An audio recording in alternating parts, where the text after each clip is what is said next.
April, বৃহস্পতিবার, 1971। সরকার এখন সবকিছু স্বাভাবিক দেখাবার চেষ্টা করছে। 27 তারিখ সকাল থেকে প্রতিদিন রেডিওতে নির্দেশ দিয়ে যাচ্ছে সবাই যেন নিজ নিজ অফিসে কাজে যোগ দেয়। প্রতিদিন বিকেল 5টা থেকে কারফিউ থাকা সত্ত্বেও 27 তারিখে টিভি চালু করা হয়েছে, কিন্তু অনুষ্ঠান দেখে মনে হচ্ছে ভুতুড়ে। অনুষ্ঠান ঘোষক ঘোষিকা, সংবাদ পাঠক পাঠিকা সব যেন ভৌতিক অবয়ব। টেলিফোন ঠিক হয়েছে, এটাও বোধহয় জীবনযাপন স্বাভাবিক দেখাবার প্রয়োজনেই করা হয়েছে, কিন্তু এখন যেন টেলিফোন ঘোরাবার আগ্রহ আর নেই। বরং সময় পেলেই এখন খালি রেডিওর নব ঘোরাচ্ছি। পরশুদিন সামনের বাসার হুমায়ুন বলল স্বাধীন বাংলা রেডিও নাকি কে শুনেছে, সে শোনেনি। তারপর থেকে মিনি ভাই, লুলু, রঞ্জু অনেককেই জিজ্ঞেস করছি, কেউই এ পর্যন্ত নিজের কানে শোনেনি, তবে অন্যের মুখে শুনেছে। রুমি জামিকে গতকাল গুলশান থেকে নিয়ে এসেছি, ওরা থাকতে চায় না। তাছাড়া অবস্থা দেখে মনে হচ্ছে এখন যেহেতু সরকার সব স্বাভাবিক দেখাতে চায়, তাতে অন্তত এখনই ঘরে ঘরে ছেলে ছোকরাদের টানাটানি করবে না। তবে রাস্তায় বেরোনো তরুণ ছেলেদের সম্বন্ধে যেসব ভয়াবহ খবর শুনছি, তাতেও তো বুক হিম হয়ে হাত পা অবশ হয়ে পড়ছে। লুলু, রঞ্জু আরো কয়েকজনের মুখে শুনলাম ওরা দেখেছে ত্রিপথ ঢাকা ট্রাক, যার পেছনটা খোলা থাকে। সেই ট্রাকে অনেকগুলো জোয়ান ছেলে বসা, তাদের হাত পেছনে বাঁধা, চোখও বাঁধা। কোথায় নিয়ে যাচ্ছে কে জানে। এই নিয়ে শহরে কদিন হুলস্থুল। যার সঙ্গে দেখা হচ্ছে তার মুখেই এই কথা।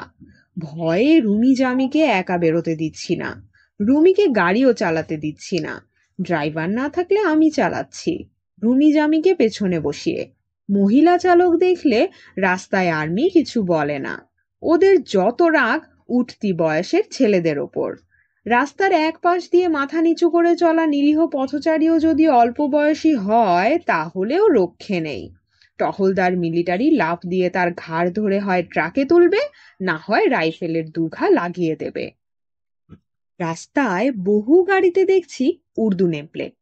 এলিফ্যান্ট রোডের ছোট ছোট দোকানপাটের বেশ কয়েকটার সাইনবোর্ড পাল্টে উর্দুতে লেখা হয়েছে। দোকানে জিজ্ঞেস করলাম, সাইনবোর্ড পাল্টেছেন কেন? দোকানি জবাব দিল, এখন থেকে বাড়িতে, দোকানে, গাড়িতে সবখানে উর্দুতে নামধাম নম্বর লিখতে হবে, ওপর থেকে হুকুম এসেছে।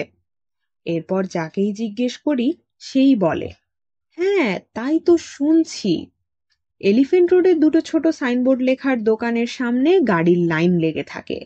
দোকানের ভেতরে সাইনবোর্ড লেখার টিন প্লেটের স্তূপের জায়গা হয় না, দোকানের সামনের ফুটপাত পর্যন্ত উপচে এসেছে। মন বিদ্রোহী হয়ে উঠল। শেষ পর্যন্ত বাড়ির সামনে গাড়িতে নাম ও নম্বর প্লেট উর্দুতে লিখতে হবে এই বাংলাদেশে আমাদেরকে? শরীফকে বললাম, এই যে ওপর থেকে হুকুম এসেছে, এই হুকুমটার উৎস বের করা যায় না? দু এক জায়গায় ফোন করে দেখো না। মর্তুজা ভাই তো আগে এয়ারফোর্সে ছিলেন, ওকে জিজ্ঞেস করো না। তোমার বন্ধু আগা ইউসুফের সঙ্গে তো অনেক আর্মির লোকের জানাশোনা আছে, ওকে বলো না কাউকে ফোন করে ব্যাপারটা জানতে। শরীফ বলল, দেখি ক্লাবে দেখা হলে জিজ্ঞেস করব, এসব কথা ফোনে বলা ঠিক হবে না। আমি গোয়ারের মতো বললাম, আমি কিন্তু এখনই নাম নম্বর প্লেট বদলাবো না। কাগজে যদি মার্শাল ল অর্ডার হয়ে বেরোয় তখন দেখা যাবে, তার আগে নয়। শুনছিলেন জাহানারা ইমাম রচিত দিনলিপি ৭১-এর দিনগুলির প্রথম পর্ব। পাঠে ছিলাম আমি তাফান্নুম তানজিম শিফা।